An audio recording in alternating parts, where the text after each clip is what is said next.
My sister's mistake is ruining my life.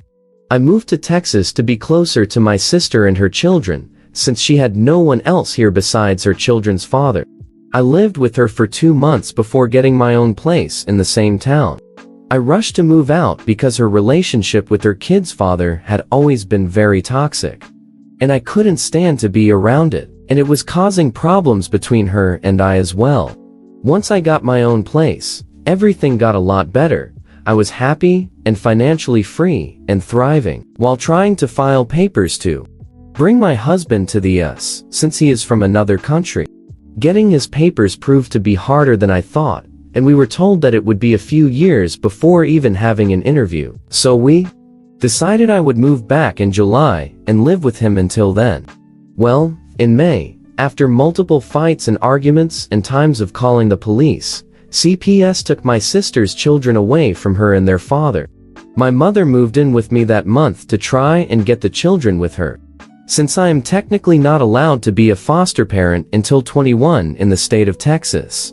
Well, 1 month later we succeeded, and the children moved into my place as well, under my mother, with me as an approved caregiver.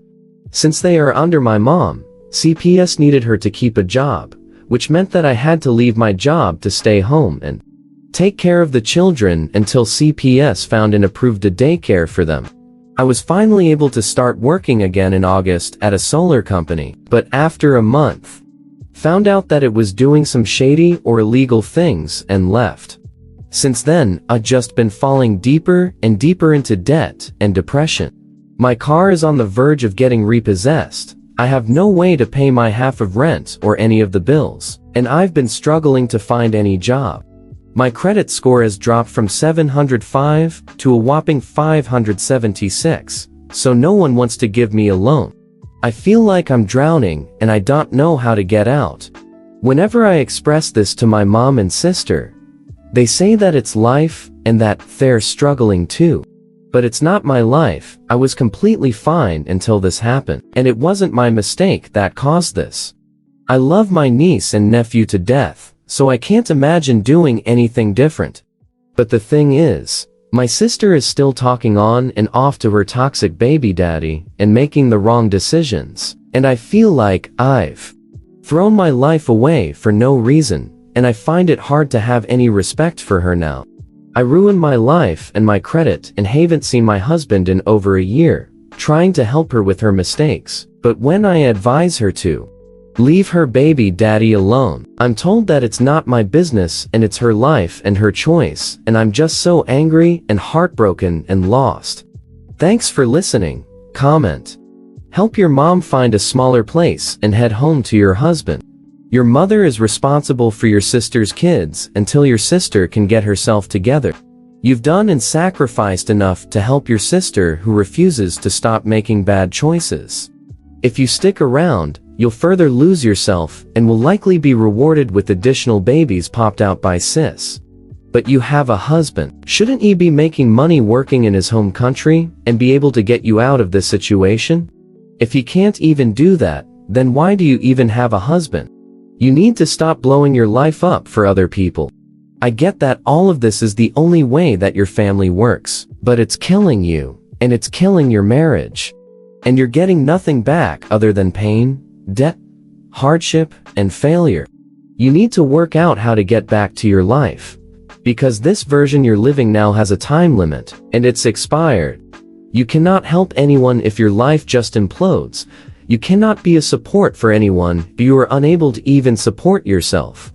Now is the time to start to take care of your own life, and let the cards fall where they may for everyone else.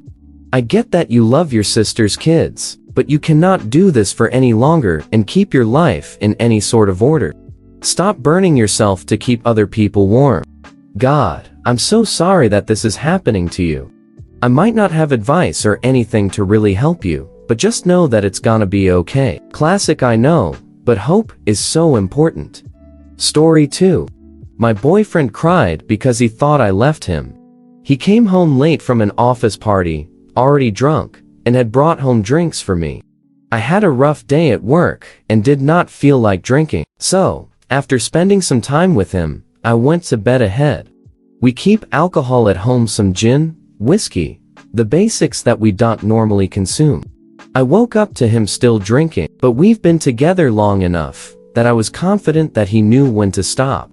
Apparently, that was not the case this night.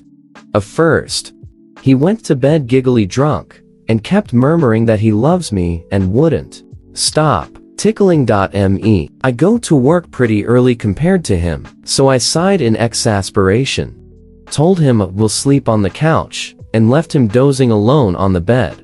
It was around 2 hours later when I woke up to crying. I rushed to the bedroom and found puke on the side, thankfully none on the sheets, and my boyfriend on the toilet crying because he thought I left him. Now, part of me is torn because although it broke my heart how bereft he was at the thought that I left, he was in a fetal position, sobbing on the bathroom floor. I'm equally disturbed by how off his mind drunk he was. This never happened before, and I hope to God this will never happen again. Now, I'm still awake, bothered by these chain of events, while he sleeps soundly beside me. Edit. Spaces because bad mobile formatting. Edit. I did not expect this to get attention, tbh. I was just tired, and generally distraught at the thought of his reaction. If I leave him, I won't, and have no plan to. I decided to take the day off to watch him. He puked twice. Cool. He's now roughly sober-ish, and can recall what made him cry. Turns out he had a nightmare that I left him, woke up, puked. Conveniently forgot that I said I would be sleeping on the couch because he was drunk, and his very unsober ass panicked. And that is when I found him on the bathroom, sobbing. He is swearing off alcohol for the foreseeable future. We're not big drinkers, so I believe him. He just had too much fun last night and continued the party alone at home. Thank you for the words of comfort and the various drunken anecdotes. I will share them with the boyfriend when he is less embarrassed. Comment.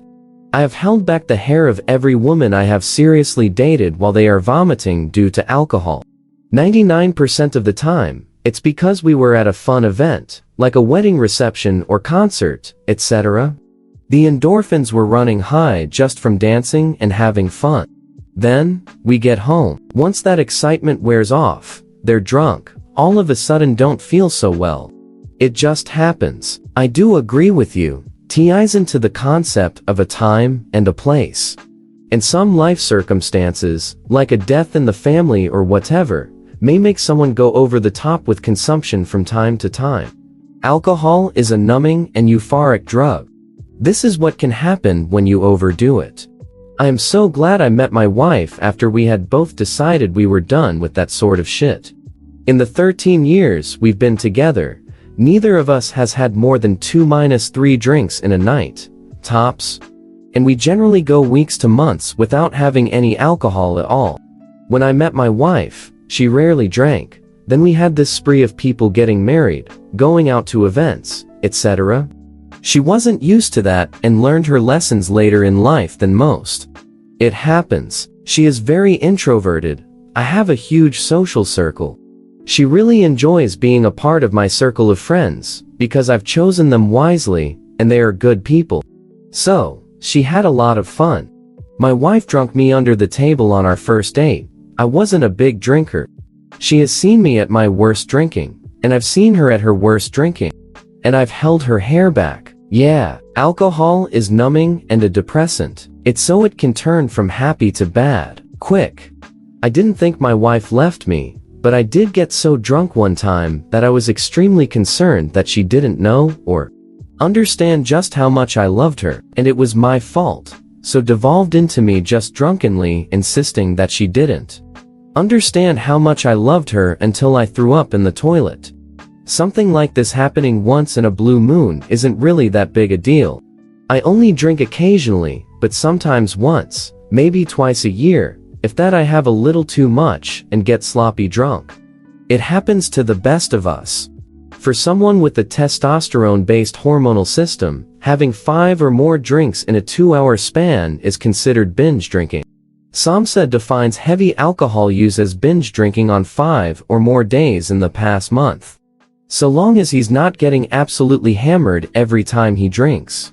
And this is the first time he's gotten this drunk, I don't think he has an alcohol problem. I think it's just a rare instance of having a little too much. I wouldn't blame you if that night made you uncomfortable, though, and you should have an open conversation about it. One time, my husband got super drunk on the 4th of July a few years ago. Hell, have a couple of beers some days, but he was wild. No one else at the get-together was that drunk. Lol. He ended up yelling at the sky that those fireworks aren't shit. Anytime the neighbors had some shoot up. He also yelled at a truck driving very slowly because people and fireworks that Paul Revere didn't need no fucking gasoline. He drank an entire orange Pedialyte in the car, and then rolled off the couch, puked all over the living room floor. When we got home, he was too drunk to stay conscious and help clean up. We laugh and joke about it, but the mostly unspoken rule is that that can't ever happen again. This happened with my now husband. He downed 2 bottles of wine and was sick on the floor with a mess. He thought I was going to leave him and kept apologizing for throwing up on the carpet and for making me scrub it out. He seriously thought I was going to leave him over it. He's never done it since. And I laughed and told him I wouldn't leave him over one drunk-ass mess the following morning. I really hate this. It's not true. Alcohol turns people into bumbling fools who obsess over a small, fleeting thought. That turns into a major insecurity, all over a couple of hours. Sure, some people might yell something at their partner in a drunken argument they've been holding back. But in general, no. When you see people as far gone as what Op is describing, it's just the booze turning your brain into mush.